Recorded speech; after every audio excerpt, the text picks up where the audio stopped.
खरंच यात एसटी ड्रायव्हरचं काय चुकलं?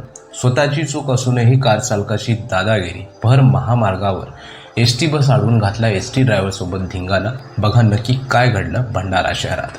भंडारा जिल्ह्यात एक कार चालक चुकीच्या बाजूने ओव्हरटेक करण्याचा प्रयत्न करत होता, मात्र त्याला शक्य झाले नाही.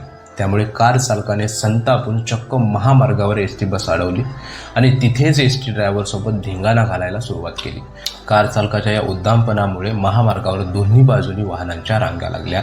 सदर घटना भंडारा शहरातील नागपूर नाका परिसरात घडली. नागपूरच्या दिशेने जाणाऱ्या एसटी बससमोर कार आडवी घालून झालेल्या या वादामुळे महामार्गावरील वाहतूक बराच वेळ विस्कळीत झाली होती. यामुळे प्रवाशांनाही मोठा मनस्ताप सहन करावा लागला. वाद इतका विकोपाला गेला की त्यामुळे एसटी चालकाने प्रसंगावधान राखत बस थेट भंडारा पोलीस ठाण्यात नेली आणि कार चालकाविरुद्ध तक्रार दाखल केली आहे. या प्रकारामुळे बसमधील प्रवासी ताटकळले होते. घटनेची माहिती मिळताच वाहतूक पोलीस कर्मचारी तात्काळ घटनास्थळी दाखल झाले आणि त्यांनी खोळंबलेली वाहतूक सुरळीत केली. सध्या पोलीस या प्रकरणाचा अधिक तपास करत आहेत.